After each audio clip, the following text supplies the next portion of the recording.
Salve, salve, desconectados! Sejam bem-vindos ao nosso podcast, o Desconecta. Eu sou o Anderson, estou falando aqui de São Paulo. E, Bruno, como que tá o tempo aí na Califórnia? Esses horários que a gente está gravando tá bom demais, tá ensolarado, ainda tá claro aqui. Mas sejam todos bem-vindos. É um enorme prazer, uma honra, uma amiga conhecida, querida, da minha cidade natal. Na verdade, acho que a Bia não é da minha cidade natal, ela nasceu do lado. Depois a gente vai ver isso com ela. Mas eu fiquei com o papel, incumbido do papel, de mendigar os likes de vocês, galera. Vamos, clica no coraçãozinho, compartilha esse podcast, que a gente vai ter um bate-papo incrível aqui. E o YouTube vai entender a nossa relevância e vai divulgar os vídeos. Hoje nós estamos com ela, que é a nossa artista. Eu vou deixar ela se apresentar e a gente vai bater um papo gostoso, que eu tenho certeza que vocês vão curtir. Bia, você fala da onde, Bia? E da onde que você é, já que eu levantei essa questão? Você nasceu na Eu minha sou. cidade natal ou vizinha? Não, eu nasci em Pompeia, cidade vizinha. E moro em Marília. Mais pé vermelho ainda, galera. Muito, muito interiorzão. E agora tô em Marília. Ô, Bia, aquela piadinha que não pode falhar, né, para quem é do interior. Os três são do. Quer dizer, o Anderson é paulistano. Ah, Mas tem no mapa Pompeia ou não tem no mapa? ô louco, tem. Tem, vai Tipo dar assim, pô. quanto de zoom tem que dar no Google Earth para aparecer a cidade? Ó, só aqui, ó. Ah, Mas, Bia, se apresenta um pouco para a galera o que você faz e sobre o que a gente vai bater um papo hoje aqui e tal. Se apresenta aí para quem não te conhece ainda. então, eu sou a Bianca, eu tô aqui moro aqui em Marília, atualmente estou morando aqui em Marília. Trabalho com móveis planejados, sou arquiteta, sou cantora. Agora estou começando a aparecer mais um pouquinho nas redes, mas sempre estive nesse meio artístico. E agora estou tentando conciliar as duas coisas, a arquitetura, meu trabalho, e a parte de trabalho também, mas que eu me divirto pra caramba, que é fazer os shows aí pela cidade, trabalhar cantando em casamento, também gosto. E é isso. Show de bola. A gente vai bater um papo gostoso aqui com a Bia, mas agora nós vamos para a vinheta e depois da vinheta a gente troca uma ideia.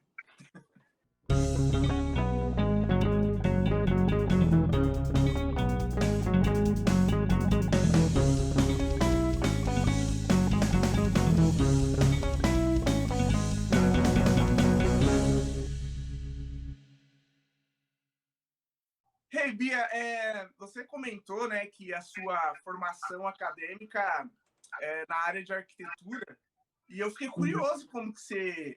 acho que essa é a curiosidade de todo mundo, né? Por quê e como que as pessoas escolhem a profissão. Mas tem um negócio legal, é que as suas duas, vamos dizer assim, a sua profissão, né, formal, ela está muito relacionada com um hobby que também tem se tornado uma outra profissão paralela, vamos dizer assim, né? Que quem sabe depois desse podcast aqui não vira a primeira. Né? Mas como foi seu caminho? Como foi a jornada aí para a arquitetura e as artes? Assim, qual é a sua conexão em relação com as artes? Sim. A parte de cantar, eu canto desde os meus 7 anos, né? Então, desde pequenininha, eu gostava de ouvir. Meu pai e minha mãe sempre ouvindo música em casa, música internacional, às vezes não músicas tão conhecidas, e eu fui aprendendo a cantar por conta disso. E fui crescendo e a coisa foi aperfeiçoando, né? Aí a parte da arquitetura, meu avô, por parte de mãe, ele é construtor, ele foi muitos anos construtor. Ele construiu a própria casa, tijolo por tijolo, ele fez o tijolo, a gente tem até hoje essa forma desse tijolo que ele fez. E eu sempre fui observando muito isso nele, assim, né? E gostava da parte de decoração, da parte de obra. E pensei, eu vou fazer arquitetura, sempre foi a minha primeira opção. Tentei prestar para fora, mas por condição em casa financeira não ia dar certo. Eu falei assim, vou tentar um financiamento estudantil e vou estudar e vou fazer arquitetura. Logo no início da faculdade surgiu algumas oportunidades para poder começar a profissionalizar o canto, mas eu optei por estudar na época, né? Na verdade, foi até meu pai que não deixou, ele falou, não, você tem que estudar primeiro, que isso não é uma coisa que vai te dar futuro, ele falou muito assim, né? Mas sempre foi uma coisa que eu tinha no meu coração e eu sabia que uma hora ou outra as coisas iam acontecer. Comecei faculdade, continuei cantando, cantava na igreja, depois cantei em casamento, continuo cantando em casamentos também. E as coisas, uma ligada na outra pela questão artística, né? Eu sempre gostei de estar por esse lado, das artes, da música, da dança, e uma coisa foi completando a outra. Hoje, assim, olhando para a minha formação, para a arquitetura, aprendi demais e cresci muito como pessoa, principalmente, né? E isso refletiu muito no meu amor pela música, né? De afinar, assim, aperfeiçoar o que eu ouvi, tentar se profissionalizar mais. Então, uma coisa está completando a outra. E agora ainda mais. Que da hora. Bom, aproveitando o gancho que a gente teve com relação ao episódio anterior, a gente fez uma pergunta meio cabulosa para o Renato, e ele, que foi qual que é a função assim do engenheiro com relação ao projeto, à construção de uma casa, do edifício ou qualquer outra coisa. E agora vamos lançar a bomba para você. Qual que seria a função dentro do arquiteto? Assim, a pessoa não sabe, nunca nem ouviu falar de arquitetura. Eu já vi em algum jogo, já vi alguma coisa, porque eu já vi a arquitetura como uma área de algum jogo que pode ser explorada. Enfim, como que poderia ser definida essa área de arquitetura? Certo. Esse é o contraponto, né? Vamos colocar depois. Não ouvi o arquiteto. Antigamente, a arquitetura era classificada como uma área de exatas, né? Porque precisava ter a formação. Tinha muitos engenheiros arquitetos, né?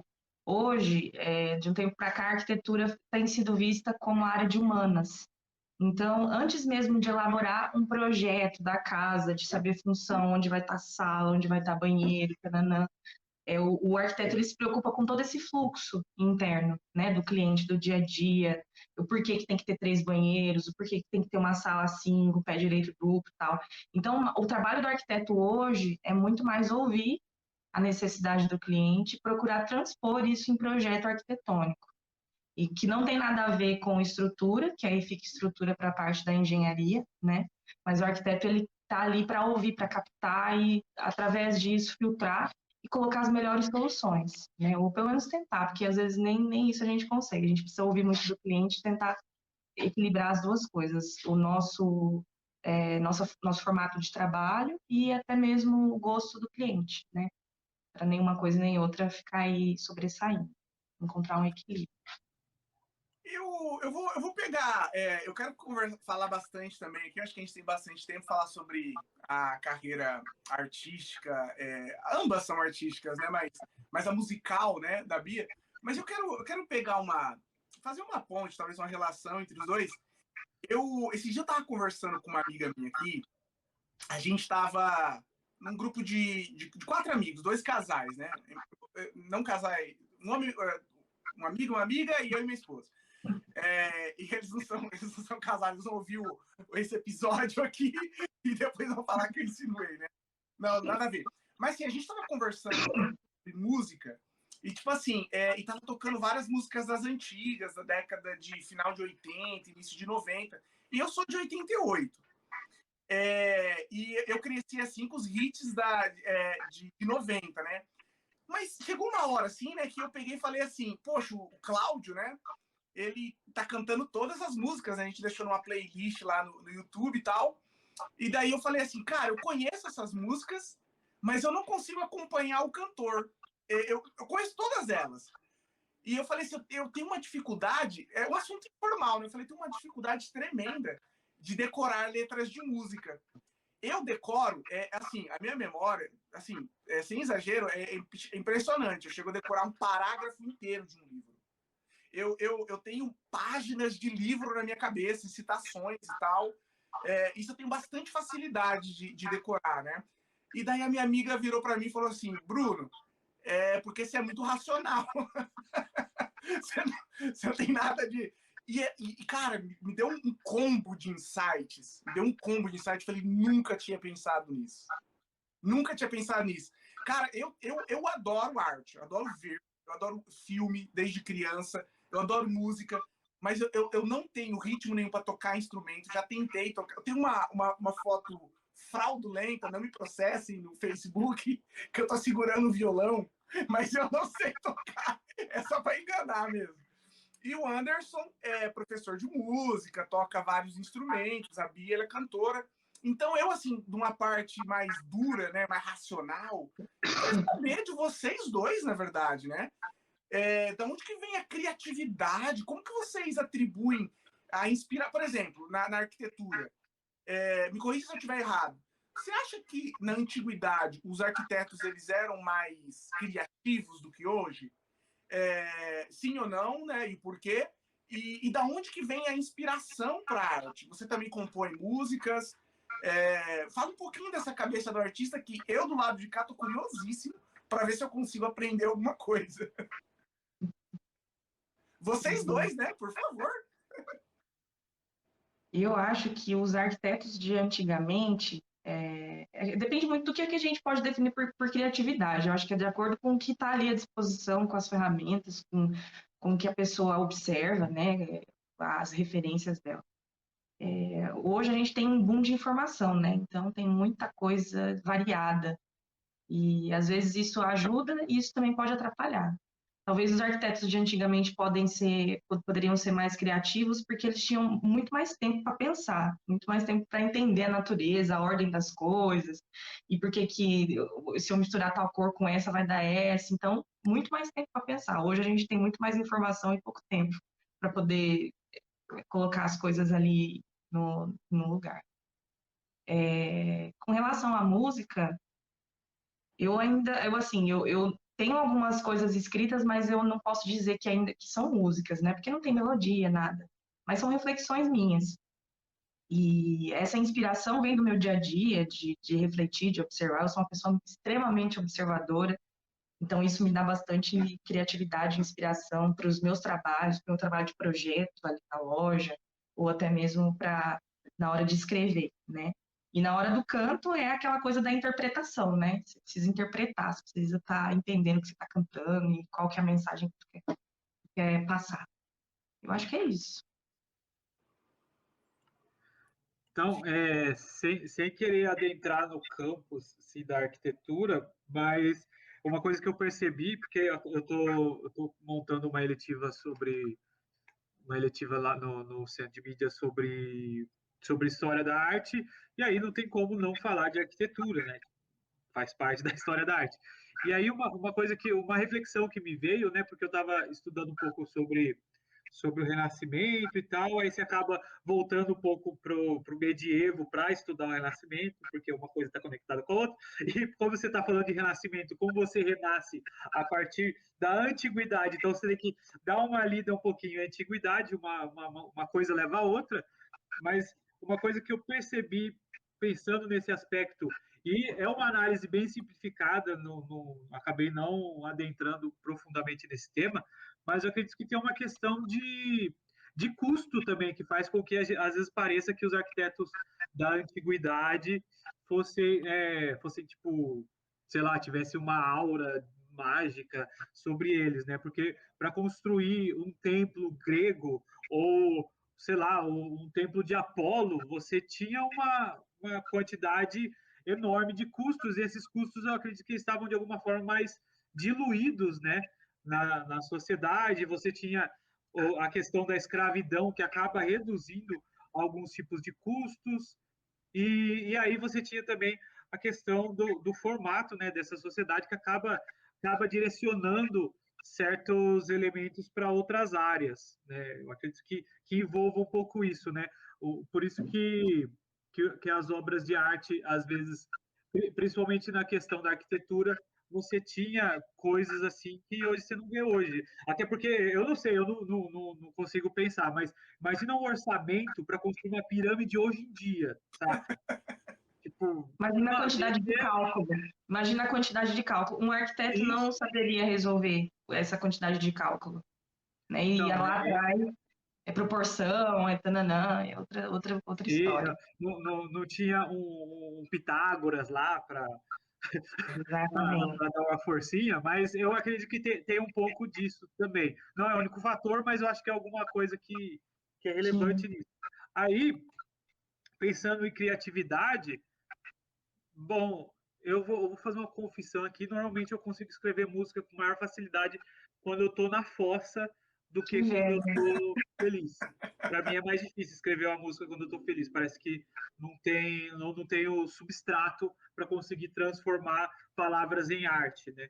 Porque Ostra feliz não faz pérola. isso eu Já acho diz que é o isso. Brechó. O É, sofrimento ele é muito ele o sofrimento é muito artístico e a gente é, pode pesquisar sobre a história de vários artistas. A maioria deles era tinha algum tipo de dor. de mentalidade instável ou coisa nesse sentido, né?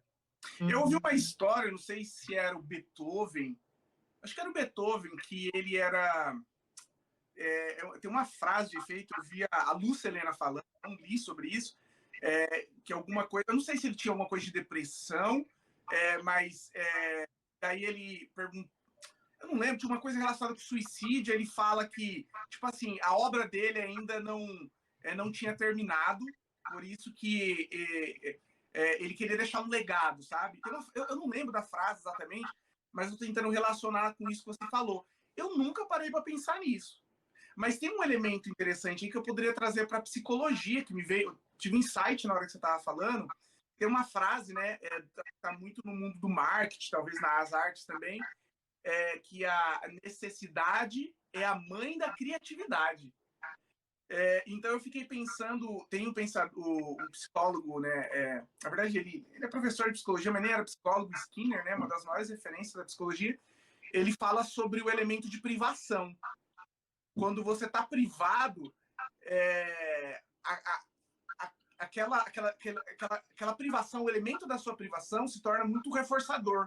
Você faz de tudo, você varia o seu comportamento para tentar alcançar aquele objeto de privação. Cara, interessante isso. Você tá triste, você tá deprimido, você tá. Ou seja, você acha que a gente poderia dizer que a tristeza talvez ela seja a falta de algo, ou talvez de alguma coisa interna ou externa? Fez algum sentido na minha cabeça, eu não sei para vocês. Vocês são os artistas. Então, assim, pensando nesse contexto, eu acredito que, sei lá, para mim, agora um relato bem pessoal. A arte, para mim, ela tem um papel muito terapêutico, sabe? E, inclusive, por exemplo, eu larguei mão de estudar um pouco mais profundamente sobre música, por exemplo, ficar tocando escala no violão ou ficar testando possibilidades de sonoridades, de timbres no violão, ou, sei lá, explorar os pedais de uma guitarra e tal. Eu meio que parei um pouco com isso, faz bastante tempo que eu não assumo essa parte mais técnica dentro da música, porque para mim ela está servindo mais como papel terapêutico, porque o meu foco técnico está em outras áreas. Uhum. Então, para mim, a música ela tem um caráter totalmente assim, no sentido de me livrar de alguma coisa que está aqui dentro, e eu acho que a música me auxilia a sair dessas determinadas fossas, tanto ouvindo quanto, sei lá, escrevendo e botando para fora alguma coisa que está internamente dentro da cabeça. Interessante. Como que é para você, Bia? Bem parecido com o Anderson, assim, e ao longo do tempo que eu fui amadurecendo, crescendo, ficando mais velha, a música para mim tem tido papel assim mais que essencial, sabe? Eu não passo um dia sem ouvir música, sem cantar, sem assim escutar coisa nova, coisa diferente, sonoridade diferente. Tudo que eu sei hoje é por ouvido, né? Eu fiz 2 anos de técnica vocal e tal, não toco ainda nenhum instrumento, mas tem um violão me esperando. Uma hora ou outra eu vou começar a tocar. Mas a música, a arte tem feito esse papel aí de salvar mesmo. Ainda mais nesse cenário aí pós-pandêmico. Eu acho que a coisa se acentuou ainda mais. Sem arte não tem como. A música, para mim, se o dia tá sem música, é muito vazio. Então é tudo isso aí mesmo. Eu posso te indicar, eu posso fazer o link, conexão com um professor de música bom, hein? Olha que legal. O bicho é fera, viu? Cabelo verde e tudo mais. Ó.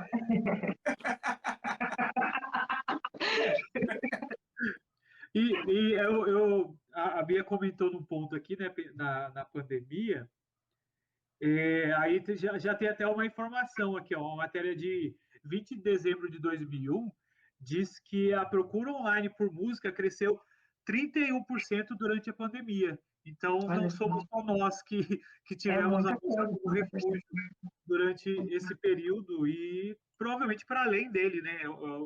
A música para mim ela é muito cotidiana também, né? Tá, porque a tristeza ela não é algo assim,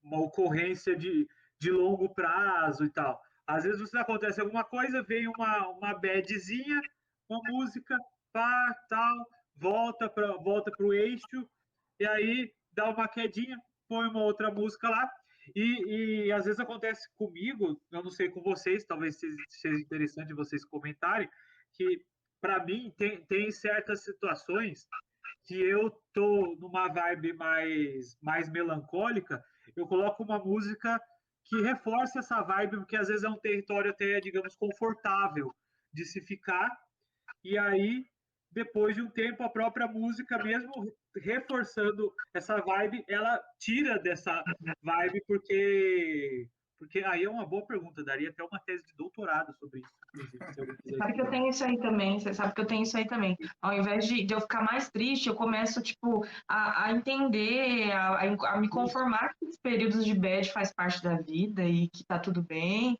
e que daqui a pouco o negócio vai mudar, e a música fala um negócio, nossa, nunca prestei atenção nisso, isso é muito bom, não vai me levantar, e realmente, você tá bad, escuta uma música mais tranquilinha, muda, a energia muda. Não é só com você, não. Eu acho que Inexplicavelmente, nós não temos, inexplicavelmente. é isso que é interessante. Eu até às vezes comento em algumas aulas que eu estava falando sobre a importância do papel da arte na sociedade e, e pensando nessa questão de utilidade, porque às vezes a teoria acadêmica que vai falar sobre arte, o que ela faz, né? Ela separa aquilo que é arte daquilo que é artesanato. Então, qual que seria a diferença entre os dois? O artesanato é aquela arte feita com uma função. Então, por exemplo, um vaso, um tapete, sei lá, um garfo que seja ornamentadinho, tal, isso entraria para a categoria de artesanato. A arte, o que teria algo para ser considerado arte? Ele não teria que ter uma função. A arte vem do âmago do artista, uma tentativa dele se expressar. Aí eu estou utilizando o Gombrich, que é um dos maiores historiadores de história da arte, para falar sobre esse tema. E ele começa o livro assim, ó, com uma voadora na cara, porque uma das. Eita, ficou escuro aqui, ó. Uma das primeiras frases dele, do livro, é o seguinte: nada há que se possa ser chamado de arte. Existem apenas artistas. Irrotulável, não tem como mudar nome, não tem Tipo, como. pô, meu, eu comprei um livro para estudar sobre história da arte, o cara fala que não existe arte, meu, como fazer agora? Fecha o livro. E daí acabou o livro. O livro tem uma frase só. E aí, mas por que ele fala isso? Porque depois ele vai desenvolvendo, porque ele fala assim, o que é considerado arte sofreu tantas alterações ao longo da história que não tem como você fazer uma definição que vai abranger todas. E aí, inclusive, ele fala assim: se a gente for usar essa categorização entre arte e artesanato, muitas das coisas que a gente chama de obra de arte, elas nem vão ser consideradas artes. E ele fala que quanto mais a gente volta no tempo, mais estranhas são as funções que a arte tem. E aí ele começa falando sobre pré-história. Mano, pré-história da arte é muito louco, porque isso referendando diversos estudiosos, tem o Arnold Hauser, que é um historiador, sociólogo de história da arte também que ele fala, Ele fala, ó, isso aqui é muito louco, porque ele diz que as pinturas rupestres, principalmente as primeiras, quando os caras pintavam, sei lá, bisões nas cavernas e tal, e às vezes a gente vê, por exemplo, tem um cervo lá em Altamira, aquela caverna na Espanha, às vezes a gente pensa assim, as pinturas rupestres devem ter, sei lá, uns 20 centímetros. Mano, tem um touro lá em Altamira que tem 3 metros, velho. É um bicho quase do tamanho real, mano. É muito louco. Então, se os caras perdiam maior tempo, maior cota da vida deles fazendo isso daí, quer dizer que era importante. E aí, quais são as principais teorias baseadas também em estudos antropológicos de sociedades que a gente tem hoje? Os caras pintavam nas cavernas os animais, inclusive muitas vezes cravados de flechas, porque eles achavam que eles estavam capturando a essência do animal e aí eles conseguiriam caçar esses bichos. Tanto é que teve um cara, ele estava lá na América do Norte e ele era um desenhista, ele era um europeu, e ele começou a desenhar alguns bisões num livro. Aí ele vazou e tal, partiu, tal, da hora, valeu. E aí uma vez um indígena que estava nessa história que desse rapaz estava desenhando, encontrou outro europeu e falou assim, aquele cara, ele desenhou os bisões num livro, igual esse aí, depois eu nunca mais tornei a ver bisões, ele levou os bisões embora. E teve uma comunidade africana que falou algo bastante semelhante, que tinha um europeu também, estava desenhando alguns bichos, o cara falou, para de desenhar os bichos, você vai levar eles embora, sabe? Então, essa relação que esses povos têm, a partir de estudos antropológicos, claro que isso aqui é só uma introdução, eles conseguiram salientar esse aspecto muito provável de que a arte pré-histórica era feita com a finalidade de auxiliar na caça, de capturar a essência do animal, de capturar a alma dele. E aí, nisso tem o seguinte, outra coisa que faz salientar isso é o fato de que essas obras ficavam no fundo das cavernas.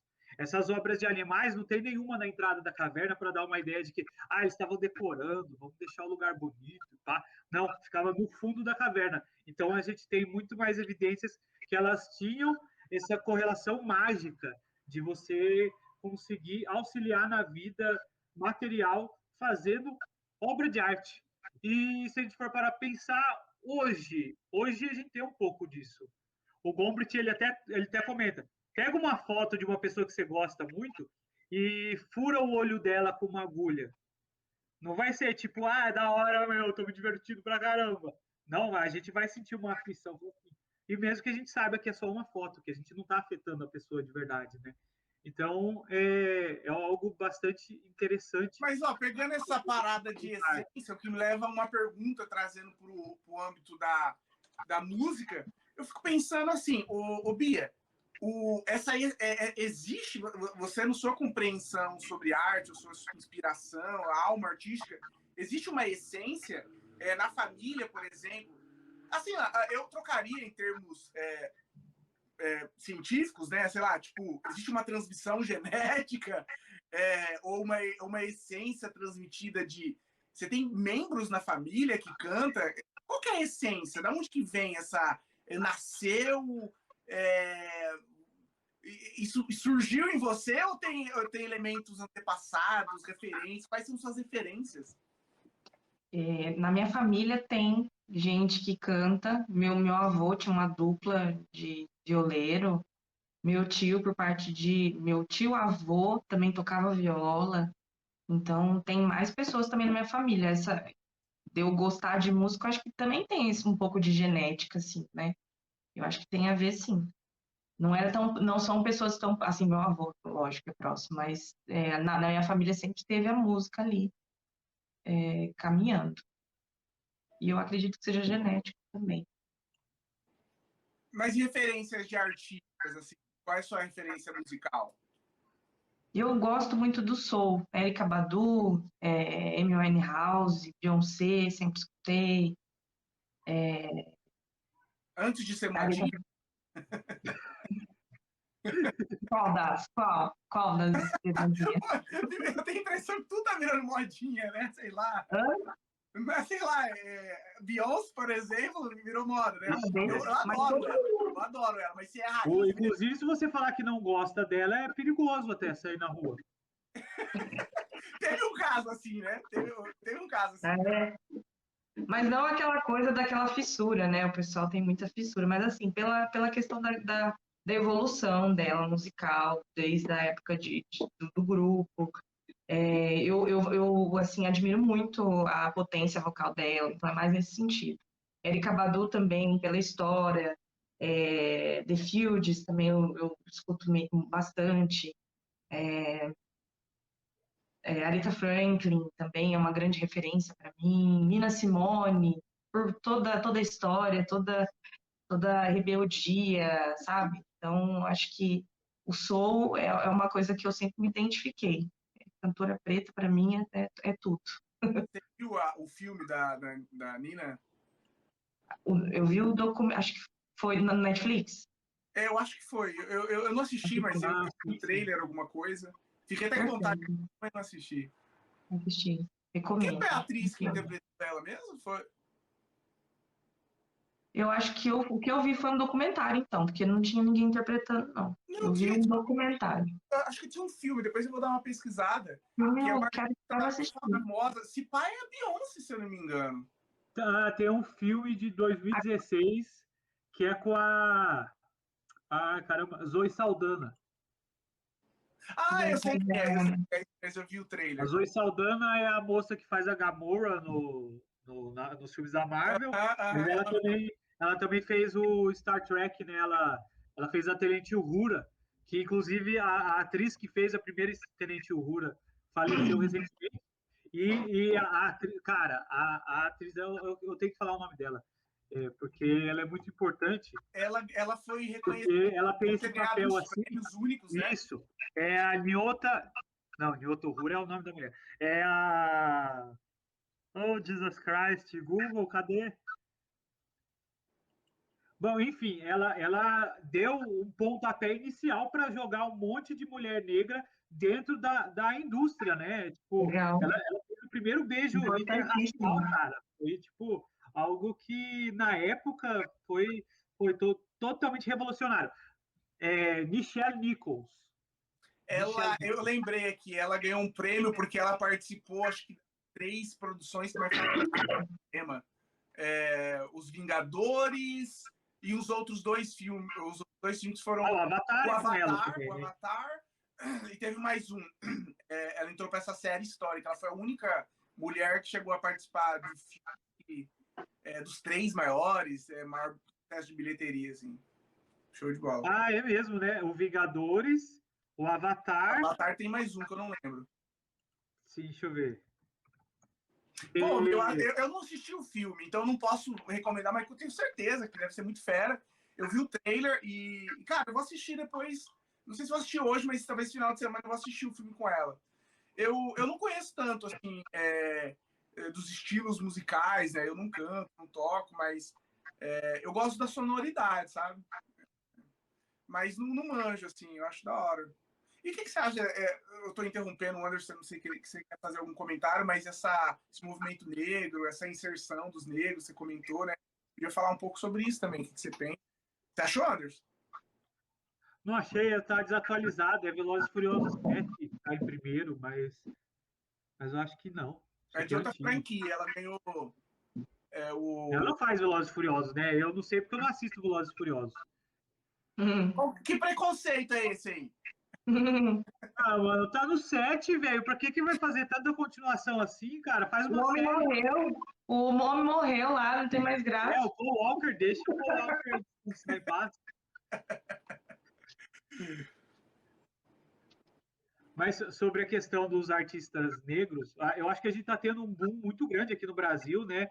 Com alguns nomes, sei lá, Lineker, que é o primeiro que vem na minha cabeça, mas tem outros nomes aí que eu teria que pesquisar no Google, porque sabe que a cabeça faz assim na hora que a gente precisa lembrar das coisas. Mas está tendo um crescimento muito grande, né, de artistas negros no mainstream da música brasileira mesmo, né? E futuramente nós teremos a nossa amiga Bia, que não vai esquecer dos amigos pobres. Lá no começo da carreira dela. Ô, Bia, você sabe que isso aqui vai virar arquivo confidencial no futuro, viu? Eu lembrei, eu pensei nisso agora. Vai acontecer. Na época eu não era nem conhecida. Ô, Bia, mas conta um pouco do concurso. A gente está curioso para saber. Você foi uma das vencedoras. Conta um pouco da dinâmica, como é que era, da sua experiência pessoal, sua visão pessoal, nervosismo, esses bastidores assim. Eu acho que o povo adora e eu curto também. Se vocês estão curtindo o nosso bate-papo, tá curioso, curta o vídeo, compartilha e dá uma força. Segue a Bia lá no Instagram dela, a nossa artista aqui. E conta pra gente um pouco dessa experiência do concurso. Bom, o concurso surgiu assim do nada. Primeiramente porque não fui eu que me inscrevi, né? Então eu só recebi uma mensagem, ó, dia tal vai acontecer tal, o Solte a Voz. Estamos mandando mensagem para confirmar, ok? Tipo, meu, quem foi que fez isso comigo, né? Mó tímida, né? E aí eu falei assim, quer saber? Demorei um dia para responder, fui responder no outro dia, falei assim, pode confirmar. Aí, no início eram 60 pessoas, se não me engano. Aí teve 3 etapas, né? Foi bem engraçado, assim, desde o início, assim, porque sempre surge aquele desespero, aquele nervoso, né? Independente da quantidade de pessoas, do lugar, né? Aí eu lembro que eu cantei Elis Regina, né? Foi a capela, e foi bem engraçado, assim, porque foi, tipo, uma coisa que ninguém tava esperando, todo mundo parou o que tava fazendo, eu falei assim, nossa, tá cantando Elis Regina, a capela, né? Aí eu, tipo, isso já foi uma experiência legal. Aí fui avançando as etapas, né? Aí tem muito sertanejo na cidade, muita gente canta sertanejo, muita gente canta gospel, né? Então, esses 2 nichos são muito fortes lá, né? E a doida cantando música internacional, né? Eu comecei nesse intuito, eu não vou cantar uma coisa que todo mundo gosta de ouvir, eu não combina comigo cantar um sertanejo, por mais que eu goste, né? E gospel eu também, tipo, não canto mais, já cantei na igreja, tal, admiro, taranã, mas não é uma coisa que combina mais comigo. Eu falei, quer saber, independente de gostar ou não, vou fazer o que eu gosto, vou transmitir aquilo que eu sou, né? Vamos ver o que vai dar. O meu intuito é sempre se divertir. Aí fui avançando as etapas, tal. A grande final foi na praça principal lá de Pompeia, uma puta de uma estrutura de som, bastante gente lá e tal. Aí a gente tinha 2 músicas, né, para cantar, uma música com playback e uma música com banda. E aí com playback foi lá, tal, a gente trocou de roupa e foi a segunda música. Na hora que eu fui entrar na minha música, começou a tocar uma música completamente diferente, eu não tinha ensaiado. Mas, por coincidência, é uma música que eu canto a vida inteira. Na minha cabeça, automaticamente, o que eu pensei? Eles estão fazendo uma pegadinha com a gente, no final não vamos cantar 2 músicas, vamos cantar 3. E aí vai ser o tipo, se vira nos 30, me mostre o que você sabe. Vai vendo. Começou a tocar essa música aleatória, né? Mas eu falei assim, eu canto, vou cantar. Quem Cantei sabe a música. faz ao vivo. Ao vivo. Exato. Cantei, desenrolei a música, pensa que não, entra a próxima candidata cantando a mesma música. Aí que eu fui entender tudo, que o negócio miou, zangou, deu tudo errado, né? Eles colocaram a música errada, eu, aventureira, achei que era uma pegadinha. E a menina, ó, puta comigo, né? Porque se fosse eu teria ficado puta. Aí depois todo mundo anunciou, gente, aconteceu um erro, então a Bianca agora vai cantar a música oficial dela. Por final, cantei 3 músicas, pessoal, cada um cantou 2, e ganhei em terceiro lugar. Há males que vem para o bem, né? O pessoal da banda desceu depois dos caras, como assim? Como assim que você fez isso? Você cantou a música, você nem ensaiou. Aí eu expliquei, todo cara falou, você é louca. Todo mundo chamando de louca. Mas foi muito, muito, muito divertido. Foi uma experiência única. Assim, eu acho que marcou a história de Pompeia, porque anunciou na cidade inteira, aparecia nosso rosto lá. Com uma cidade de 20 mil habitantes, né? Isso é tipo um The Voice de Pompeia. E foi legal, foi legal. E você descobriu quem te inscreveu no concurso? Não, é hoje. Não sei quem foi. Ô Anderson, quando que tá abertas as inscrições do The Voice? Ó, de boca aberta. Caraca, mano, que doideira! Não, No improviso, as coisas acontecem no improviso. Por mais que a gente planeje, nunca sai, entendeu? O negócio é estar aberto para isso. e com música, cara, com música é muito assim, né? É, Por não exemplo, tem uma métrica. por exemplo, experiência de show que eu já fiz assim, uma coisa que eu aprendi na vida e que eu acho que se tiver alguém que tem alguma relação com música assistindo, vai concordar, com música sempre tem uma chance muito grande de dar pepino, cara. É um absurdo. É um microfone que parou de funcionar do nada. Ou uma guitarra que não quer funcionar, uma corda que estoura num instrumento, uma pele de bateria que fura. Acontece cada coisa com relação à música nesse sentido de pepino que, que parece que é a sina do músico, ter que improvisar. Por isso que eu acho que inventaram o jazz. Porque o músico está sempre tendo que improvisar. Um exemplo é como que surgiu, por exemplo, a técnica do slap de baixo, porque quando você puxa a corda e faz fazer um... Os caras estavam tocando num lugar, aí, tipo, faltou o baterista, aí o baixista falou assim, não, deixa que eu cubro o cara. E começou a tocar o baixo e fazendo a bateria no baixo. Então, é muito isso, né? A gente acaba acho que esse é um fator aí interessante de criatividade, porque a gente acaba tendo que fazer improviso muito tempo. Do nada. Às vezes a letra não vem, já aconteceu com você? A letra não...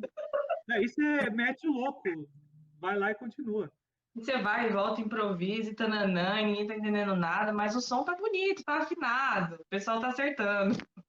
Olha, ela fez uma versão dela, que maravilha. Nossa, tá completamente diferente do original. Completamente errado.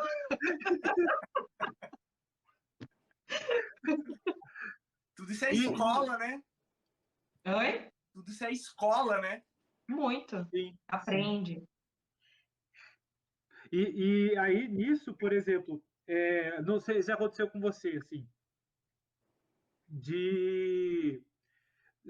você tá lá no meio do show, por exemplo, e aí você lê as pessoas, a reação das pessoas que estão assistindo, assim, você presta bastante atenção, porque tem gente que meio que canta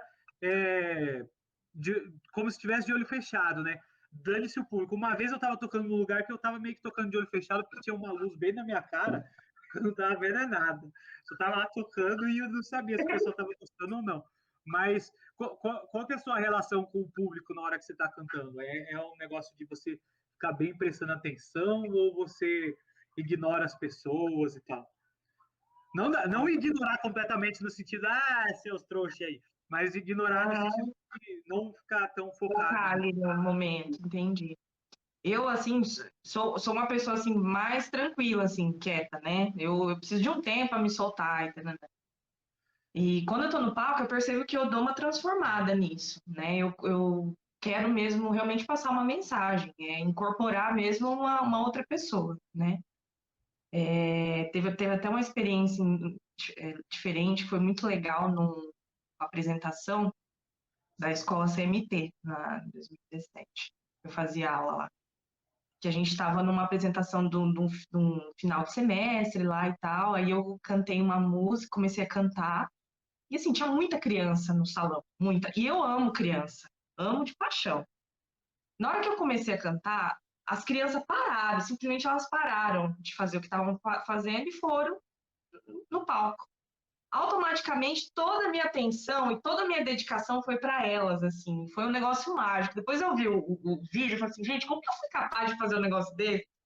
Sabe? Então, eu acho que essa interação depende muito do momento, depende muito da atmosfera mesmo, mas nós, como artistas, a gente tem que buscar essa sensibilidade, né? Isso é uma coisa já natural, mas principalmente com a música, da questão de ter uma responsabilidade naquilo que você está passando, né? A gente precisa cativar isso e ter essa sensibilidade de entender, de ler as pessoas, né?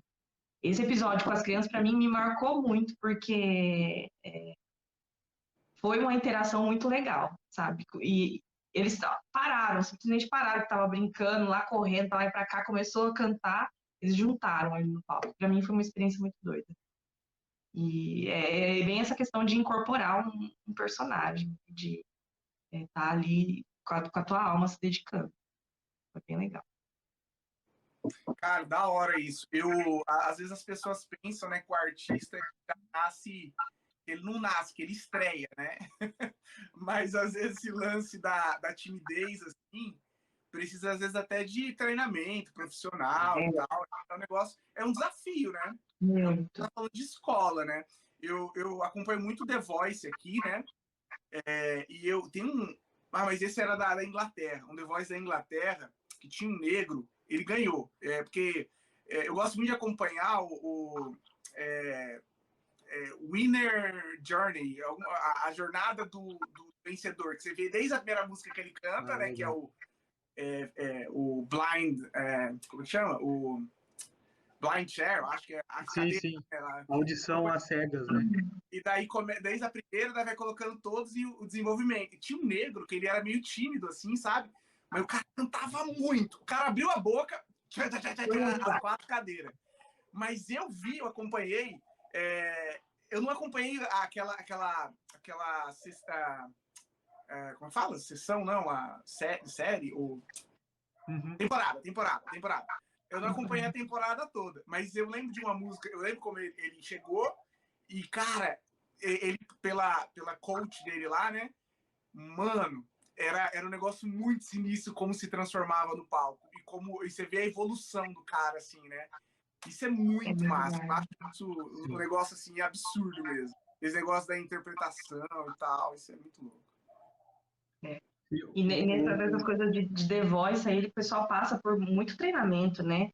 Na hora que você pega essa evolução toda, né? É uma escola mesmo. Mesmo não ganhando, eu acho que é um puta de uma escola, né? Mas eu acho que tem muitas coisas que são naturais e outras que são meio artificiais.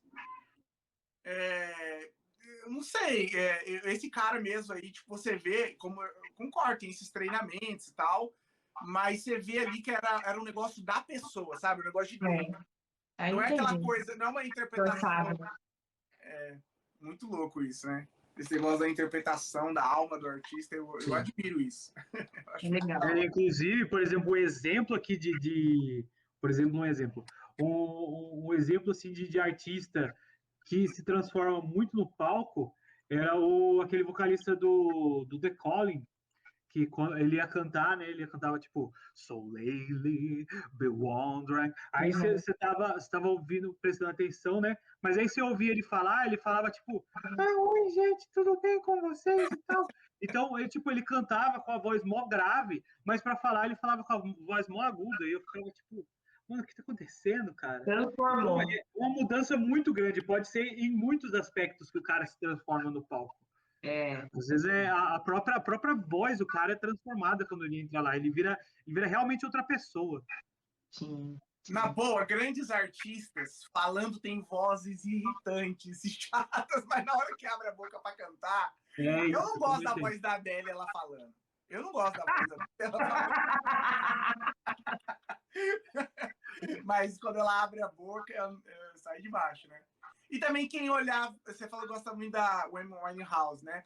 Tipo assim, você conhece, tromba com ela na rua, você nunca vai imaginar que ela tem aquela potência de voz, né? Sim, é verdade. Que doideira.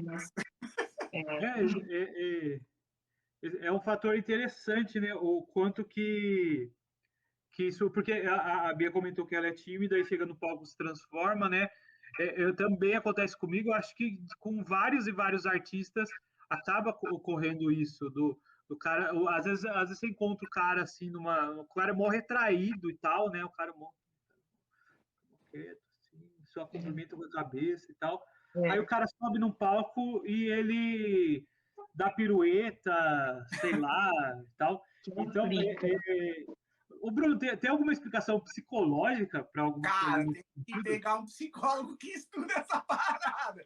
Olha, eu tenho um assunto da hora para perguntar. O Bia, eu tava pensando, né? Sabe aquele cara que canta? Eu esqueci o nome dele agora. Watermelon Sugar High. Watermelon Sugar High. Eu esqueci o nome dele. Harry Styles.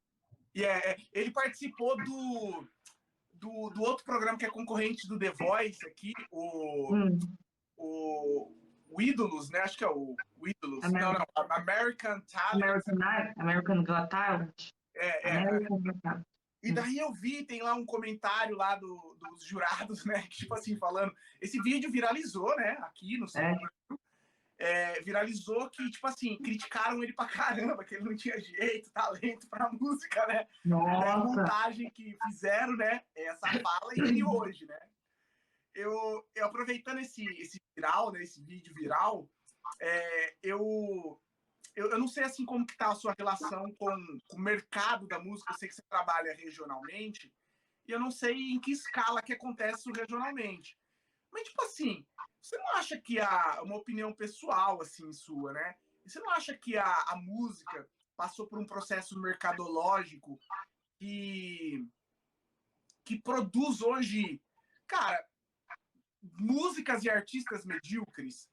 É claro que sempre tem algum outro que se destaca, porque o talento é inerente, né?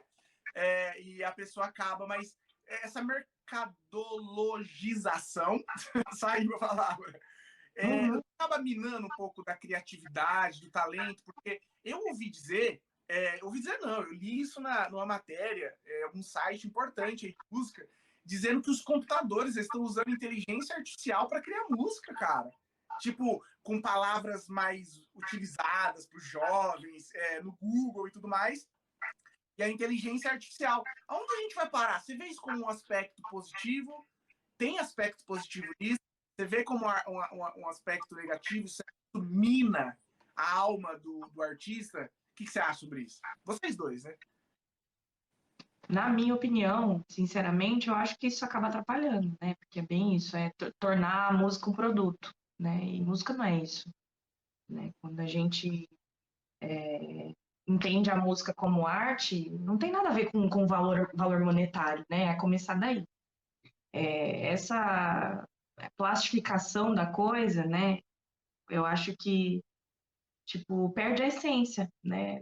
Então não vai precisar mais de um compositor ali para transformar a poesia numa música, né? Então acaba banalizando tudo isso, né? É bem um cenário Black Mirror isso aí, né? Tipo, que usar a inteligência artificial para compor uma música que fique agradável, que rima e usar essas palavras, não, eu não concordo.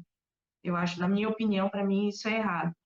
Por mais que seja tecnológico, legal, pá, legal, mas para mim não funcionaria. Eu acho. Eu penso um pouco assim, que a arte sempre teve um pouco disso, sabe? Porque, por exemplo, a gente pega o Renascimento, a Capela Sistina foi uma encomenda, saca? A gente tem a Mona Lisa, que é uma das maiores obras da história da arte, também foi uma encomenda, né? Então, o artista ele sempre teve refém, assim, de alguns determinados grupos que acabavam bancando a obra dele.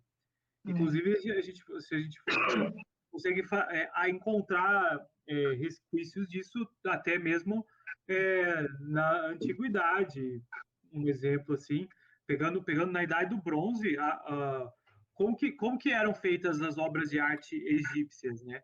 Elas eram encomendas também, eram feitas com um aspecto não mercadológico, né? Igual hoje, mas elas tinham essa característica de Mas você ser não acha, um Anderson? mandante fazendo isso. Desculpa te interromper, só para colocar um outro elemento para pensar, né, nisso aí, para vocês dois, que eu gostaria de ouvir a opinião de vocês dois.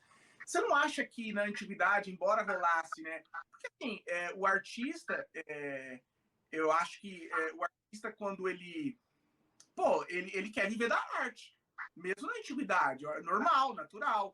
E a gente precisa comer, eu entendo essa relação. Tipo assim, ele vai produzir a arte, vai viver dela, vai vender, ou por encomenda, né? Pré-encomendada, ou vai vender depois de finalizado. Mas você não acha que na antiguidade quem encomendava tinha menos exigências? Tipo assim, olha, eu quero uma obra de arte, eu quero uma pintura, quero um prédio, né? Um arquiteto, um engenheiro, sei lá, um construtor. Mas assim, vai de você. você coloca suas digitais. No meu modo de pensar, e eu gostaria de ouvir você falando, quando usa inteligência artificial ou se produz pensando... Hoje em dia, eu vi alguns artistas falando o que tá bombando hoje, que tá em alta, é música pro TikTok. Pô, você tá produzindo um negócio, não vem de dentro para fora, vem de fora para dentro. Então, às vezes, me parece que o artista perdeu um pouco, a arte perdeu um pouco a digital do artista. Essa é a minha opinião, olhando de fora. O que vocês acham?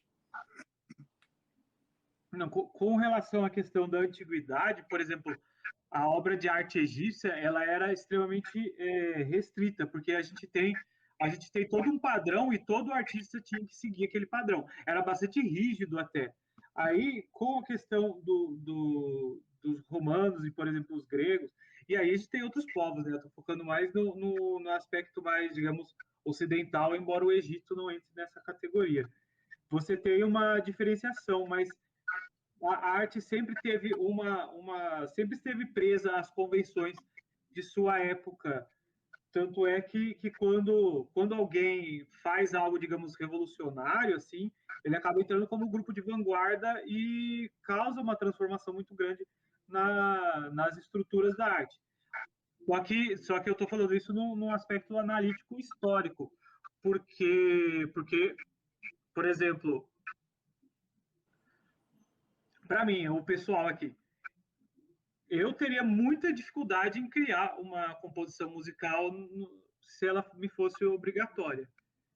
Para mim é muito difícil compor sem que eu venha de dentro, sabe? Eu não consigo. Eu até já tive experiência nesse sentido, assim, de faz uma música sobre esse tema aqui para a gente usar, mas não é a mesma coisa. Para mim é outro tipo, é outra inspiração, é outra pegada. Parece que até eu estou fazendo outra coisa. Parece que eu não estou fazendo música igual quando eu estou fazendo no aspecto de expressão íntima, né? E pensando na questão da inteligência artificial, né? Hoje eu estava vendo um vídeo. Eu estava escutando a música Paranoid Android do Radiohead, e aí era uma IA que ela criava uma imagem para cada verso da música. Então ia tocando a música, ia tendo uma imagem acompanhando, e cada verso era precedido por uma imagem diferente. Cara, eu achei sensacional, ficou espetacular, sério mesmo, ficou muito, muito bom. E aí, cara, é muito complexo você analisar isso, porque isso é arte, no sentido que a gente usa hoje em dia. Se a gente for pegar de uma forma mais restrita, não é. Mas aí entra naquela questão, quando eu faço uma obra de arte, ela deixa de ser minha e ela passa a ser de todo mundo. Por isso que a gente ouve, sei lá, tem aquela lenda de que a música Aonde Quer Que Eu Vá, do Paralamas do Sucesso, o Herbert Viana escreveu para o cachorro dele. Eu não ouço essa música pensando no cachorro dele, eu nem conheci o cachorro.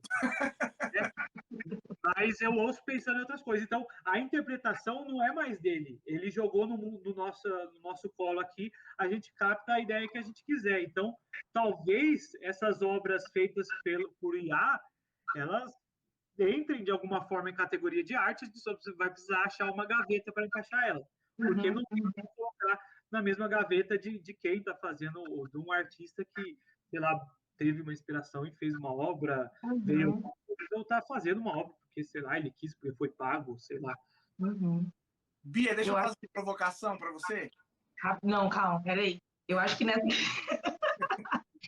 nessa questão da inteligência artificial, no campo visual, da arte visual, eu acho que ela é muito válida. Por exemplo, num show lotado, você vai, tipo, com a ajuda da inteligência artificial, você consegue ir lá filmar uma Katy Perry no palco e uma Katy Perry gigante. Então, isso vai entreter muito mais o público. Então, acho que é um ponto muito válido ter uma inteligência artificial nesse ponto. Né? Eu concordo com isso. Na criação da música. Oi? Mas não na criação da música. Não na criação.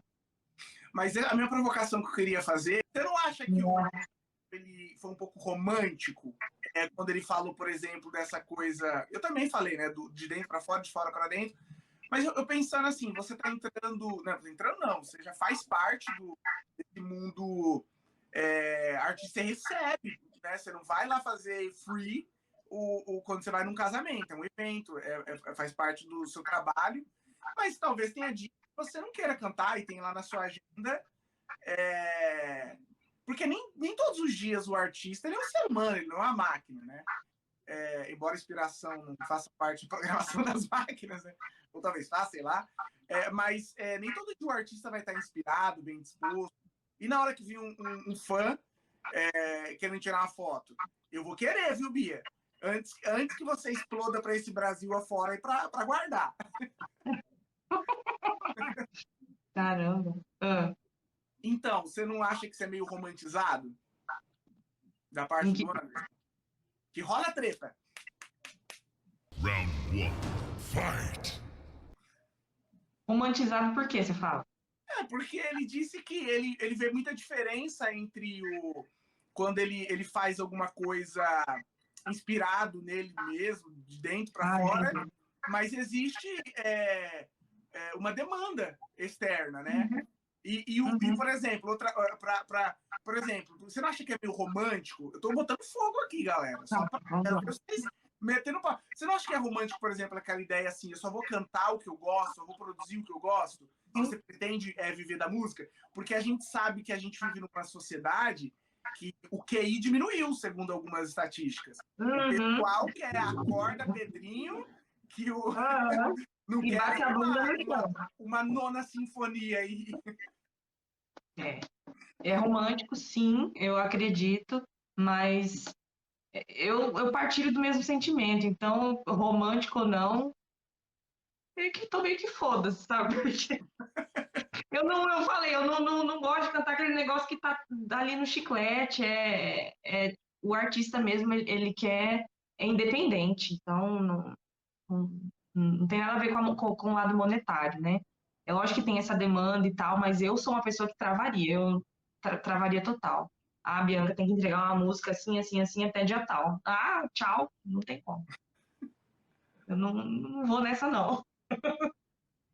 Vocês viram, né, telespectadores? Eu tentei arranjar uma treta aqui, mas não foi possível. Porque é muito complexo você trabalhar, desenvolver um processo criativo sob pressão. Tem artista que eu sei que só trabalha sob pressão, né? Eu faço amanhã. Inclusive, eu já vi muito caso de escritor, né? Que deixava tudo para a última hora e escrevia lá o bagulho em 3 semanas e tal, e acabava desenvolvendo esse processo. Mas é que o que eu falei foi algo bem pessoal da minha parte, porque também eu não vivo de música, né? A música para mim, infelizmente para mim, mesmo que eu tenha estudado, ela virou mais um hobby do que um trabalho. Mas eu já fiz show, por exemplo, em lugares que eu não estava 100% afim, sei lá, encarar. Porque, não flui. O show é desgastante, né? É um peso, se torna um peso. Sim. Uma apresentação Nossa, eu chego exausto, sem zoeira. Sempre que eu toco em algum lugar, eu chego completamente exausto, até porque eu fico pulando igual uma pulga no palco. Mas isso influencia pra caramba. Chego exausto. Então, só que no show é que tem diferença, né? Na questão de você estar criando o processo de você estar apresentando. É que, por exemplo, numa pintura você não tem isso. Eu vou pegar, agora, pessoal, eu vou apresentar aqui por 2 horas a minha pintura. Olha que bonita. Né? Agora, na música, não. Você tem dois processos diferentes. O processo criativo e o processo de apresentação, né? E esses dois, para mim, são completamente diferentes. Eu não consigo traçar uma linha que... Eu consigo separar bastante os dois, ainda que eles não sejam, sei lá, não sejam opostos, mas eles são bem diferentes, pelo menos para mim. Sim, eu acredito. O processo de criação ele é muito mais íntimo, né? Muito mais pessoal. Na hora que você apresenta tudo isso, né? De colocar isso para fora, né? Sim. que se correlaciona, mas não é a mesma coisa. E tem uma coisa boa que quando a gente cria uma composição própria e vai apresentar num lugar, a gente erra, é nossa, então a gente pode errar. Ninguém sabe. É uma atenção. até se tornar conhecida. Isso, Exato. isso. Depois tá enrolado. A primeira vez que você vai tocar a música, você. Ai, toquei tudo errado. O pessoal não percebe, não sabe. É autoral. Mas então, para vocês, tem diferença numa apresentação quando vocês estão, tipo, no pique, com vontade, tipo assim, falo de desgaste fisicamente, então tem essa diferença. Quando você tá motivado, animado, você produz energia, no outro drena energia, é isso? Pelo que vocês falaram aí? Acho que drena um pouco nos dois, viu? Porque é realmente muito cansativo. Até porque o mercado da música, ele envolve horários que são mais exaustivos, né, Bia? Tipo, dificilmente você faz uma apresentação no horário comercial, assim. Normalmente tem show que começa às 10 horas da noite, e aí você vara à noite, no outro dia você tá só o pó, né? É por isso que eu me adaptei tanto a cantar em cerimonial de casamento, porque geralmente é um negócio cronometrado, e eu sou uma pessoa muito de rotina. Meu trabalho exige isso de mim, então eu vou ter muita dificuldade se amanhã, por exemplo, eu começar a tocar em barzinho, sabe? Eu vou ter muita dificuldade, porque eu gosto de dormir, eu tenho uma vida mais regradinha. Então, são esses desafios. E é realmente desgastante, né? Exige muito, né? Da energia, da disposição, saber que você está ali entretendo as pessoas, né? É muito trampo. Então, o Anderson perguntou uma coisa mais psicológica, então eu vou dar o diagnóstico, é dupla personalidade. Nós temos uma Bia toda sistemática e organizada na rotina e a dos palcos. Exato. Interessante. Nossa, eu ia fazer um comentário. Você falou que você presta bastante atenção e você contou aquela história sobre as crianças te fazendo uma relação dialética lá, né, no show. Você influenciando as crianças te influenciando. Esses dias eu fiz uma aula aqui no C de Mídias, esses dias não, faz, sei lá, uns 2 meses. Eu chamei um músico, né, e ele tocou violão na aula. Só que o Jefferson é surdo. Uau! É surdo. E aí, a gente estava conversando, né, na aula, e aí ele falou, nossa, o que ele falou eu achei sensacional. Para ele, primeiro como que ele é músico? Primeiro que ele sente as vibrações. Ele toca violão, né? Ele coloca o violão no colo e aí ele sente a vibração do violão. É claro que não é tipo sentido, estou sentindo essa vibração, o violão está desafinado, então. Não, ele usa um afinador, tal, tem cor. Mas ele sente a vibração, mas uma coisa que ele falou que faz com que ele saiba que ele está certo na música, ele fica olhando a expressão facial das pessoas, e de acordo com a expressão facial das pessoas, ele vai modelando a música de acordo com o sentimento que as pessoas vão tendo, né? Uma coisa muito dialética, né? Ele vai tocando, aí a pessoa se expressa a expressão facial dela, aí, de acordo com a expressão facial dela, ele mesmo vai mudando a música e fica uma relação em conjunto até circular referente a isso. Cara, foi sensacional. Achei uma das experiências mais loucas que eu já tive na minha vida. Sério mesmo.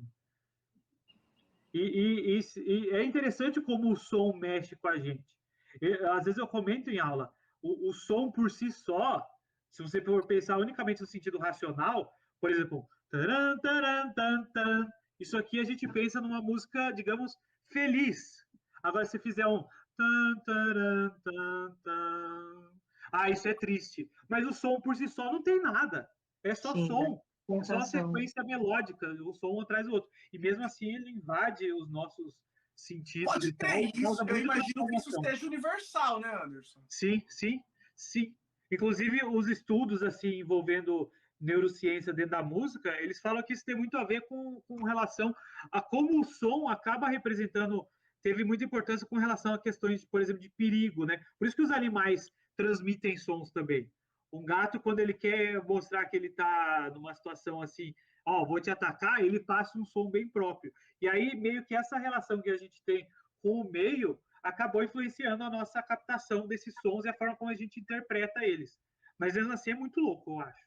O que me dá um gancho, Bia, deixa eu só. A gente também está caminhando. Eu não sei quanto tempo a Bia tem disponível para a gente. Vai de você, viu, Bia? A gente está aqui, a gente vai até onde o papo nos levar, mas o seu compromisso. Mas eu me levo uma pergunta, assim, Bia. É interessante isso que o Anderson falou sobre a universalidade da música, do som, das reações, né, das pessoas. Na antiguidade, né? O Anderson pode falar isso com mais propriedade do que eu. Eu já vi alguns documentários sobre música. Como eu falei para vocês, eu não tenho uma alma de artista. Sou um cara muito racional, muito duro. É pouco emotivo, né? Isso é até um problema no meu casamento, mas tudo bem. Eita! Esqueci que a terapia é em outra sessão, outro ambiente. Mas assim, mas eu sou um admirador das artes. Eu gostaria de desenvolver isso, se é que é possível. Eu acredito que sim. Mas eu já vi alguns documentários sobre música tratando que a música ela sempre esteve relacionada com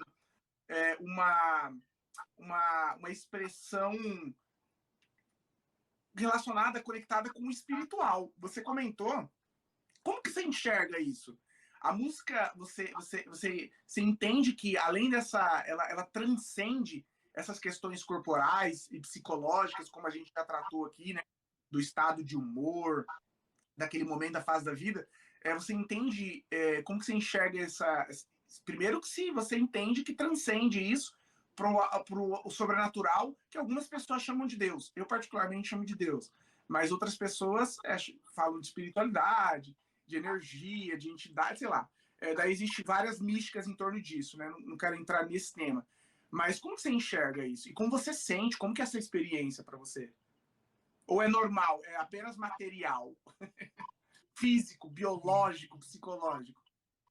Não, eu acho que a música, o efeito da música sobre a gente, sobre as pessoas, não é nem um pouco material. Eu acho que é muito além. Envolve muito a alma, o espírito, aquela coisa interna mesmo, de o que está para dentro sair para fora e cativar, provocar a pessoa, né? Tem tudo isso. Então, eu acho que é totalmente ligado também ao espiritual, com certeza. Sem, não tem uma explicação técnica para isso, mas é o que eu sinto. Quando eu estou num palco, por exemplo, a gente sente a energia das pessoas, né? Igual a questão das crianças, né? A gente sente a aceitação, a gente sente que o negócio está fluindo e que é agradável, né? E traz aquela sensação de satisfação, porque você está passando uma mensagem, aquilo tá seguindo conforme tem que ser, né? É isso. Isso reflete na interpretação também daquela música, daquele... Com certeza, totalmente. Totalmente. Se você não entende o que você está interpretando, então você não entendeu ainda a mensagem, né? E esse depois, esse atingir as pessoas, primeiro você precisa interpretar, você precisa entender e tentar transpor isso aí para frente. Da hora.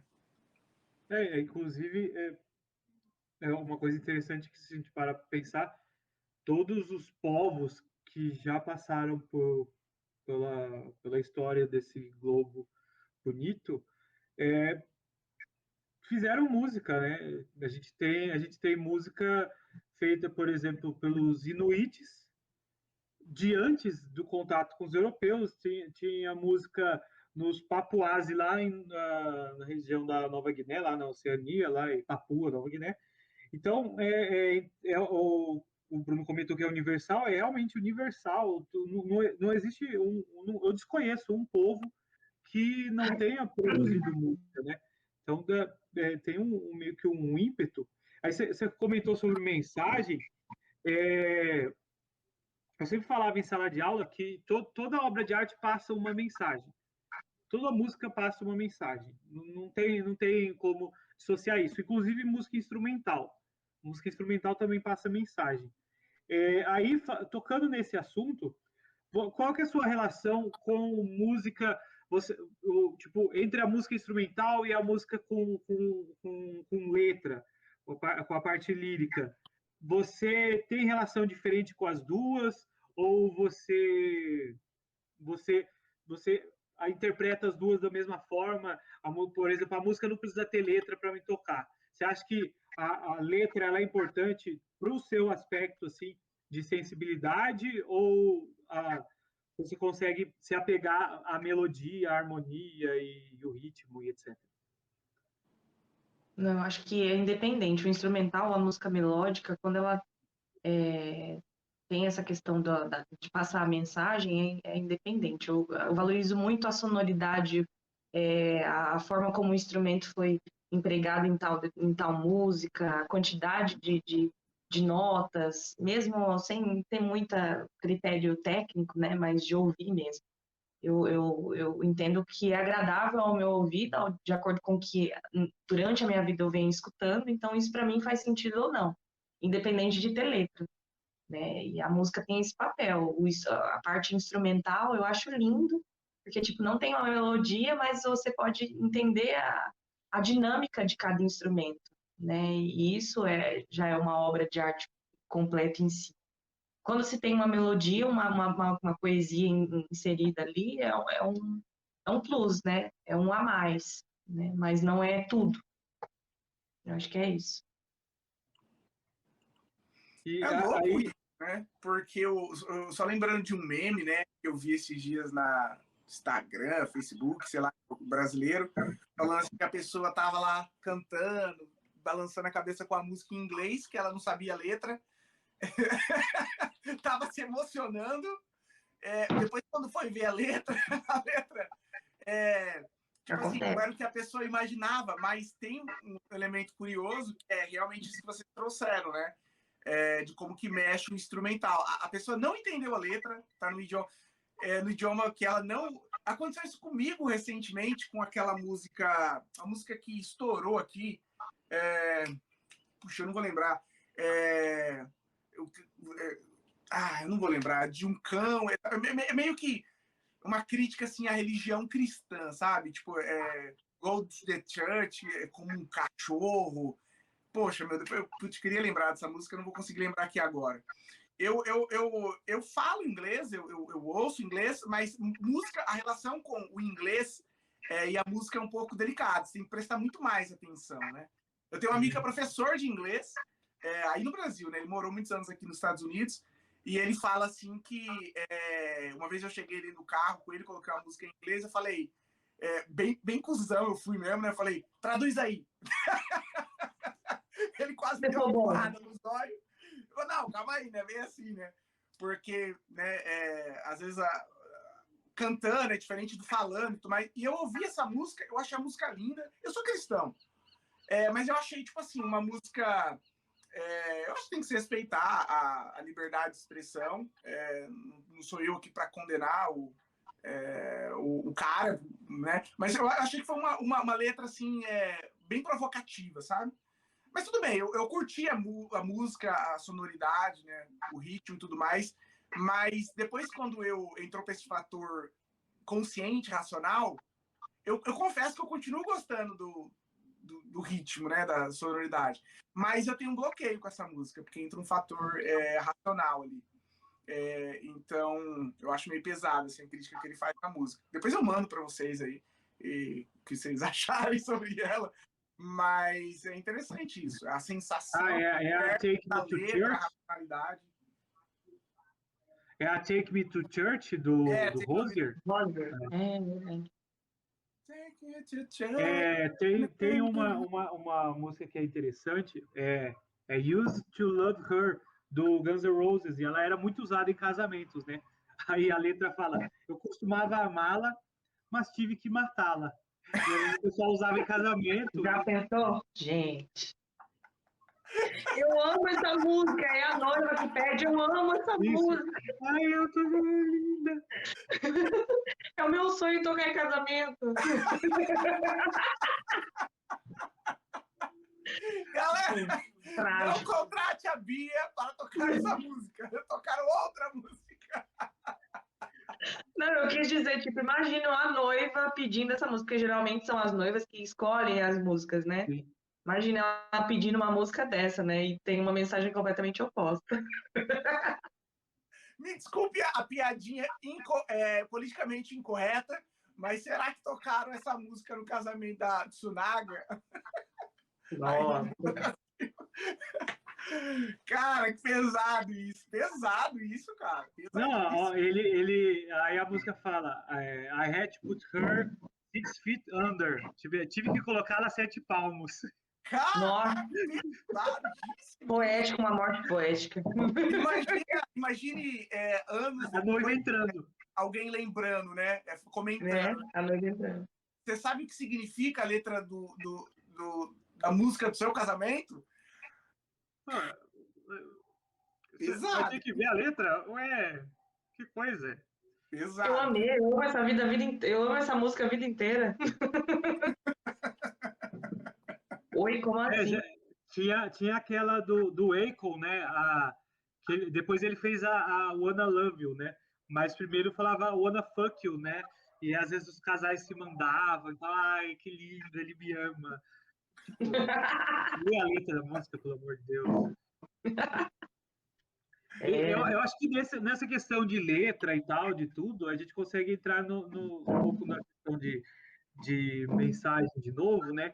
Que aí a gente entra num assunto polêmico, que alguns minutos atrás a gente estava falando sobre como a música mudou, né? Com essa mudança principalmente do aspecto mercadológico, né? Que influenciou o mercado. A gente pode pegar, sei lá, o Bourdieu, que fala que da indústria cultural, aí você tem Adorno, Horkheimer, que são estudiosos muito voltados à influência da indústria na música, essa produção de música em massa mesmo, quase como se fosse uma fábrica mesmo, pensando, tipo, tem uma fábrica de escova de dente, uma fábrica de cueca e uma fábrica de música, né? Tipo, produzido em série, e inclusive quando a gente percebe isso, né?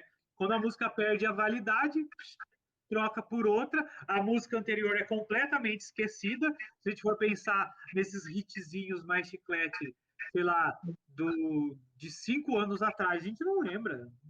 Dificilmente vai lembrar. Passa, passa. E inclusive, eu vejo que muitas músicas estão sendo feitas com a mesma estética de propaganda de marketing, né?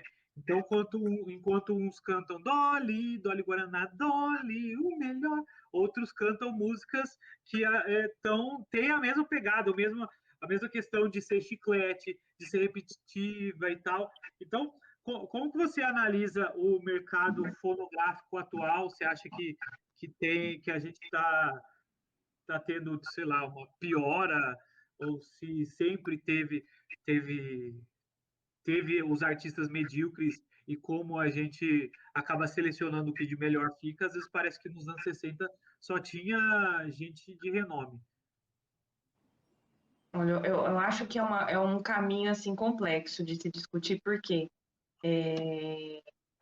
por exemplo, a questão do funk hoje, né? Ao mesmo tempo que você tá ali um monte de menina balançando a bunda, você tem uma mensagem ali que acaba se tornando cultural no funk, né? A realidade ali do povo, o empoderamento, a questão da ostentação, do favelado que conseguiu um lugar de destaque, usar o funk para isso, sabe? Então, é complicado julgar tudo isso, né? É complicado falar, não, isso não é música boa, isso não me representa. Hoje, por exemplo, eu escuto de tudo, mas são coisas selecionadas que eu vou cantar num show para mim, mas eu entendo o grau de relevância de cada coisa, sabe? E a gente, eu acho que é errado julgar, né? Eu, eu não acho que eu tenho que só mostrar, porque eu gosto disso, eu vou escutar só isso e acabou, sabe? Eu acho que o mundo, a variedade, o mundo é muito plural. A forma de expressão das pessoas é muito plural e a gente tem que entender esse momento e aceitar, né? E a mesma coisa se vai refletir na música. Esses dias atrás eu descobri que existe um gênero novo que se chama queernejo, sabe? De um pessoal do LGBTQIA+, lá. E eles transformaram o sertanejo, sabe? É um outro estilo. Não me representa? Não escuto todo dia, mas eu entendo que faz parte de um nicho e que eles se sentem representados através daquela música, né? Então é isso. Eu acho que Esses são assuntos polêmicos, né? Eu Bastante. tenho uma visão um pouco diferente. Eu e o Anderson já discutimos um pouco sobre essas questões. Obviamente, acho que tudo tem que ser tratado com respeito, porque são pessoas, né? São gostos, são preferências, e eu acho que quando se trata de gosto, de preferências, é delicado, mas, porém, eu acho que emitir opinião não é julgamento. Eu entendo que a gente está vivendo um momento da história aonde que se diz que aceita muito, que tem muita tolerância. Eu entendo essa pegada. Eu cresci num lugar muito humilde em São Paulo, né? Eu vim de um ambiente periférico também, né? Eu sou nascido em Marília, mas eu morei em São Paulo, na periferia, o Anderson. Ia de vez em quando na minha casa e tal, ele ia lá e tal, sabe? Era um ambiente periférico. Eu entendo a vontade, o desejo, a busca das pessoas ascenderem socialmente, né? Eu acho que o negro, o periférico, ele tem o mesmíssimo direito de ostentado que o homem branco, de uma elite artística e tudo mais. Eu vejo que tem muitas pessoas preconceituosas e elitistas que acham natural, por exemplo, um cantor, seja ele sertanejo, um artista aí do mainstream andando de carros importados, mulheres, festas, roupas caras, né? Essas roupas de grife, e acho isso normal, acho isso aceitável, e quando o negro ele acaba se destacando, ocupando um espaço ali também de destaque, e é criticado. Eu entendo esse olhar, eu acho que é legítimo. Isso é real. O negro, o pobre são cidadãos, pagam imposto, têm os mesmos direitos. Eu não gosto muito dessa dicotomia de raças. Eu sei que existe, eu não quero entrar em discussões políticas raciais e tudo mais, mas eu gosto eu reconheço o racismo. Pô, eu tenho a pele mais escura. No IBGE eu seria classificado como pardo, mas o meu avô era da cor do carvão. E eu tenho orgulho das minhas origens, eu não me envergonho das minhas O origens. seu avô é negro? Meu avô, a minha mãe é branca, o meu pai é da minha cor, e os meus dois avós, né? O avô do Anderson também. Esse cabelo pichainho aí, ó. Uhum. É cabelo negro, eu acho lindo. Eu vou compartilhar um negócio que eu vi. É uma mistura, né? Não dá pra negar. Não dá pra Lógico, eu negar. vi no Brasil, isso é um absurdo. Eu vi uma musiquinha de um professor, Anderson, depois eu vou compartilhar contigo. Uma pessoa compartilhou no Facebook, eu tenho amizade com ela, mas não sou online, de um professor numa sala de aula fazendo uma música com as crianças do cabelo de cada um, sabe? O cabelo dela é lindo, do outro é lindo, o cabelo negro é lindo, o cabelo loirinho é lindo. Cara, eu achei sensacional. Eu acho que essa pluralidade tem que ser incentivada, o preconceito. Mas eu acho que essas dicotomias, eu sei que o Anderson discorda de mim totalmente, talvez até você, Bia, mas o Morgan Freeman fala uma frase, para mim, é a melhor frase que sintetiza essas questões, que ele fala assim, como que a gente vai acabar com o racismo? Não falando dele. Eu acho que a gente tem que tratar o branco como ser humano. E eu acho que mas isso não impede essa ascensão dos negros. Eu acho lindo isso hoje, uma representação. Acho que é importante a representação. A Beyoncé inspira milhares de mulheres negras, né? O estilo, o cabelo. Eu acho maravilhoso você se sentir representado. Eu posso estar lá. Mas tratando de música, assim, a minha crítica no sentido é assim: eu acho que emitir opinião não é julgar. Eu não sei se diminuir, eu acho que eu acabo fazendo isso. Mas eu não entendo tudo como arte. Eu acho que o funk original, nas origens, era divertido. Mas o funk com as letras de hoje eu acho um pouco pesado. Acaba havendo uma hipersexualização muito cedo. Eu namorei, antes de me casar, né, com uma moça da área da medicina, e ela me contou uns casos assim, de umas crianças, que eu não vou contar no ar aqui, que é um absurdo. De múltiplas pessoas, sabe? Crianças, adolescentes, assim, 13, 14 anos de idade, com transmissão de sífilis, sabe? Caso real. E como esse caso que ela me contou, deve haver milhares no Rio de Janeiro, são grandes centros, muito mais do que nos interiores. Então, assim, eu tenho uma crítica em relação a isso. Eu tenho, assim, vocês podem discordar, eu respeito o olhar, mas eu entendo esses movimentos, essas coisas que você trouxe, eu acho legítimo, acho bacana, acho que é uma discussão legal, mas as letras eu tenho um pouco de problema, assim, com a hipersexualização na infância, assim. É que é uma vertente ali, né? É um nicho ali, né, que traz isso, mas tem muita coisa por trás também, assim como o rap, né? Hoje a gente, né? Tem muita letra pesada que você vai escutar e fala assim, nossa, tá me oprimindo. Mas, tipo, é uma puta de uma mensagem, é a história realmente do que a pessoa viveu e ela tá expondo isso em música. E só ela sabe o sofrimento que foi. Então, eu entendo isso como representatividade, entendeu? Como eu coloquei do exemplo do rap. Eu não costumava ouvir, eu me incomodava. E através de umas vivências que eu tive, eu pude estar mais inserida nesse cenário e eu pude entender a realidade das pessoas e compreender e não julgar mais, sabe? Independente, eu falo da questão de julgar, Bruno, não de que se eu emitir minha opinião, não, eu posso emitir minha opinião normal, mas eu posso, dependendo da minha opinião, vai afetar uma parcela de pessoas, sabe? Que estão trabalhando com outro objetivo, né? Não é só, tipo, eu vou fazer um funk hoje, eu não vou fazer um funk para exibir minha bunda ou para poder fazer uma apologia com relação à droga ou sexualidade. Não, eu quero trazer consciência através daquele ritmo que eu escutava quando eu morava no morro, ali na favela, entendeu? E realmente o funk é um ritmo que te coloca para cima, que te faz, né, ter uma energia diferente, assim como o rap, que te faz pensar e ter consciência. Então é complicado. Não, eu não discordo, eu acho legal essa discussão, e eu acho que a gente tem que incentivar o diálogo. Sabe o que eu me incomodo hoje em dia? A criminalização da opinião. Essa cultura de cancelamento. Eu acho que você se chega no meio termo ouvindo opiniões contrárias, né? Como o Anderson próprio trouxe, dialética, né? Você tem uma tese, uma antítese e uma síntese daquilo. Eu adoro rap, eu cresci ouvindo rap, eu gostava muito do GOG, não sei quem conhece o GOG, pesquisa aí, cara muito da hora. Mas inclusive ele veio para Marília esse tempo atrás, o GOG veio para Marília esse tempo atrás, fizeram um evento super top aí na praça. Eu lembro das músicas dele até hoje, mas eu gosto do Facção Central, mas eu acho que Facção Central às vezes faz apologia à violência.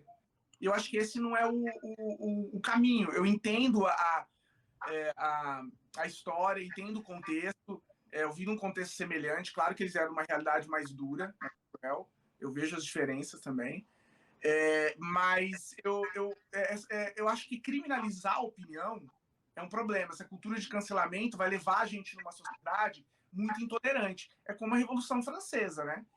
Decapitaram os revolucionários no final.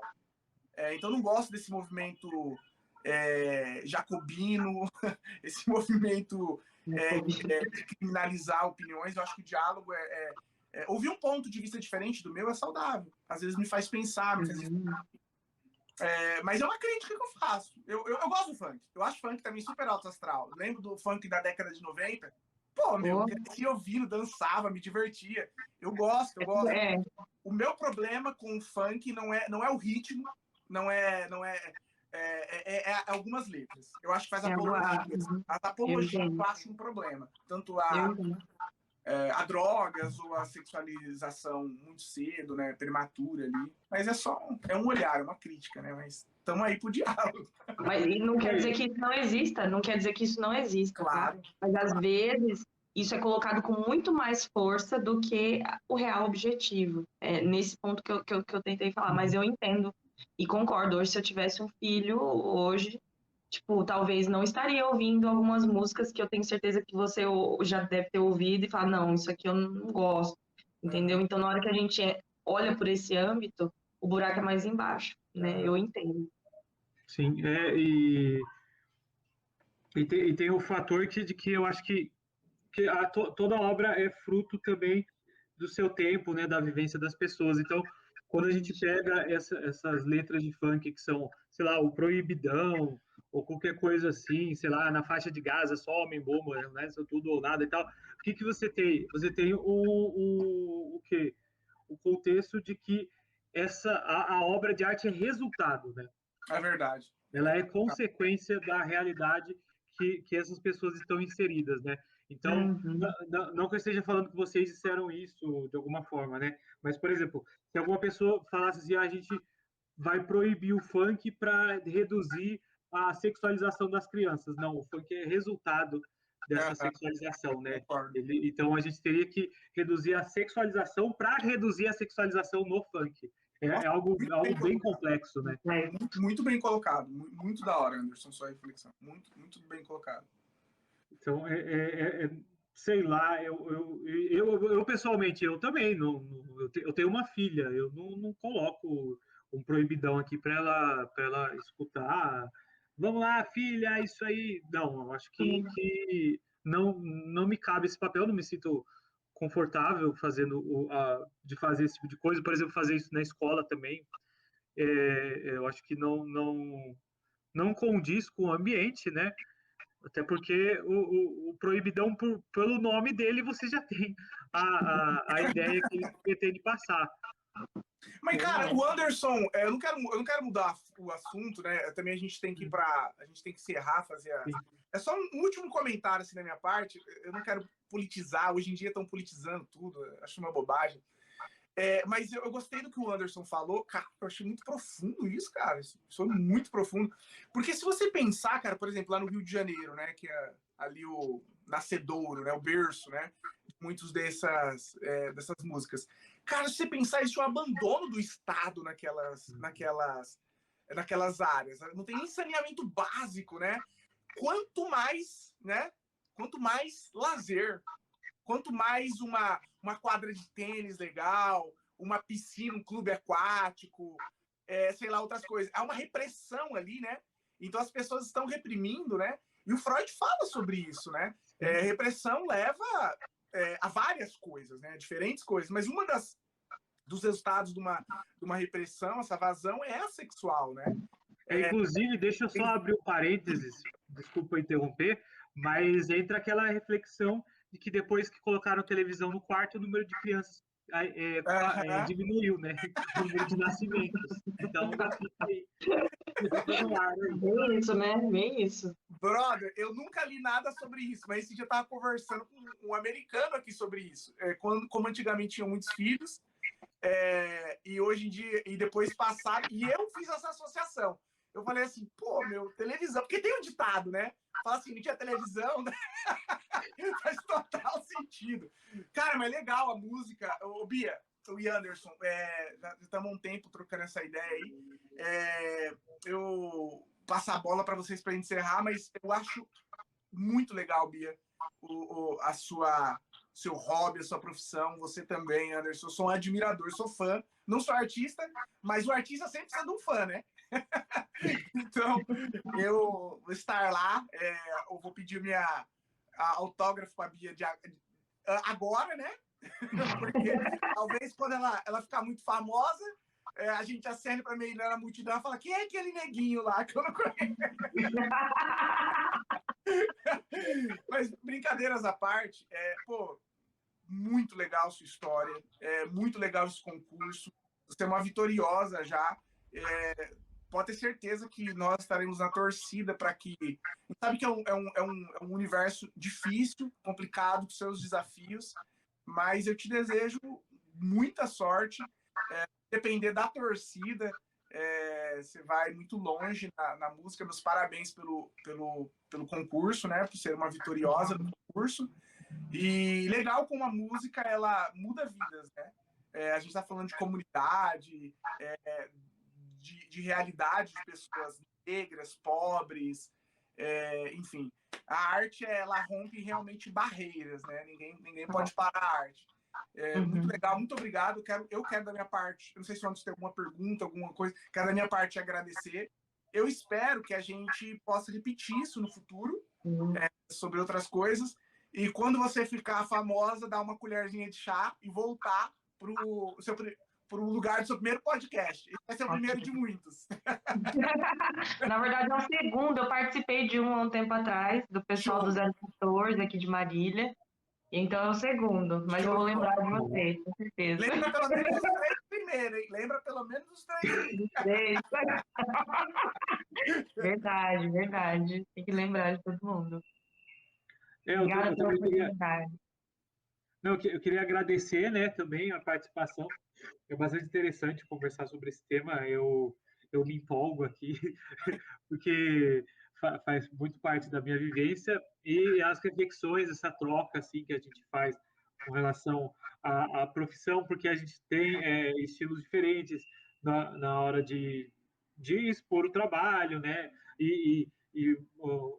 Elementos de carreira diferente, né? O meu negócio é mais tipo, tocar em uma coisa mais pequena. Eu nunca fiz casamento, por exemplo. Nem o meu eu fiz. Então,